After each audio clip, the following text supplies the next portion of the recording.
Treasure Island, Chapter 4.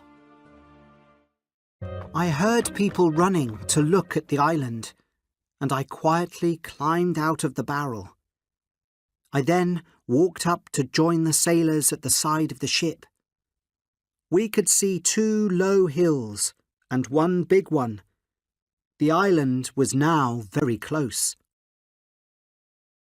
"I've been here before," said Silver. "I know where the ship should stop." "I have a map here," said Captain Smollett. "Can you take us to that place?" I saw that Silver was excited to take the map, but it was not the one with the treasure marked on it. "Yes, I can see it. You must go here," he said, pointing to a place on the map. Then he turned to me and said, "You'll love this island. You can swim and climb trees and walk up the hills." I smiled at Silver, but inside I was very frightened of him now. I could not trust anything that he said. I soon found Dr. Livesey and quietly said to him, "I must speak to you, Captain Smollett and Mr. Trelawney. I have some terrible news." Dr. Livesey's expression did not change.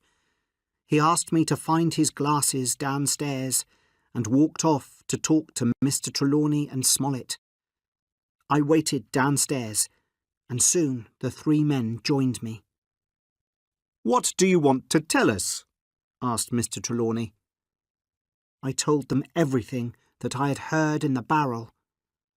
When I finished talking, they thanked me. "Captain," said Mr. Trelawney, "you were right, and I was wrong. What shall we do?" "I'm surprised too," said Captain Smollett. "They have worked hard and been a better crew than I expected. Now we must continue. We can't go back, or they might attack us immediately. I don't think that they will attack us until we find the treasure.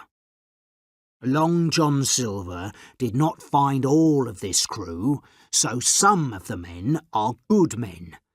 We must wait, watch, and attack them when they don't expect it." "Jim can help us," said Dr. Livesey. "The men all trust him. He can listen and find out who we can trust." I did not like this thought.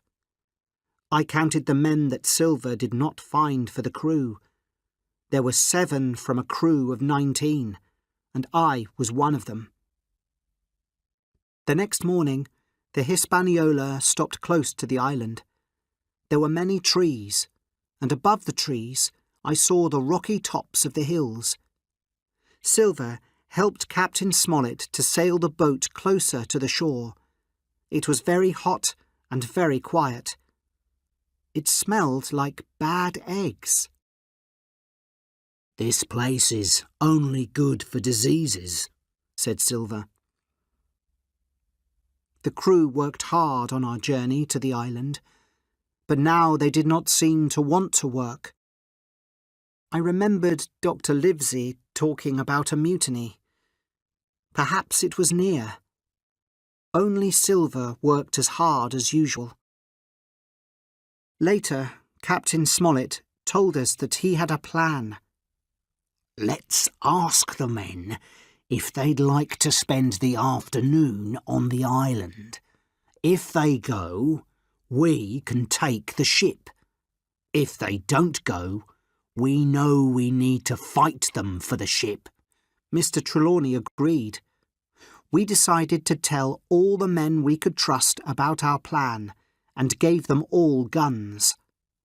Captain Smollett then told the crew that they could all have the afternoon on the island to relax if they wanted to. "When you hear a gun at the end of the day, it'll be time to come back," he said. All the crew suddenly looked happy, and they all agreed to go. Perhaps they thought that they could find the treasure immediately. Captain Smollett asked Silver to organise the men.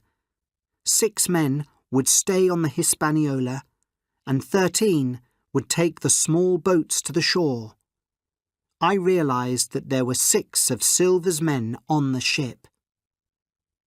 The men in our group would not be able to take the ship, so I decided I would go with Silver on to the island. I got on one of the boats quietly, but Silver saw me. Had I made a big mistake? The boat I was in was fast, and we were nearly on the beach first when I held onto the branch of a tree and jumped out of the boat. I heard someone calling me, but I did not listen and began to run as fast as I could. When I stopped, I felt happy. Silver did not know where I was. This part of the island was open, with just a few trees. I could see the hills in front of me. As I walked, I saw pretty flowers, snakes, and small birds. Suddenly, a cloud of birds flew into the sky, and I knew that something was coming towards me. I was correct, because I then heard people talking. I decided to hide behind some trees. I realised that one of the people was Silver, but I could not hear what he was saying. Soon the birds returned, and I knew that the men had gone. I told myself that it was my job to find out what these men were planning to do, so I decided to follow them, without them seeing me. After a few minutes, I saw Silver and another sailor talking near a beach. "I want you to join us, Tom, because I know you're a good sailor. I'm telling you this to save you," said Silver. "Silver," Tom replied, "you're a good man, and you shouldn't work with these pirates. I'd prefer to lose my hand than work with them." I knew then that here was a man that we could trust. Then came news of another. I suddenly heard a terrible shout. Then all was quiet. "What was that?" asked Tom. Silver smiled and said, "That? Oh, I think that was Alan." "Alan?" cried Tom. "He's a good man. If your men have hurt him, then you are no friend of mine.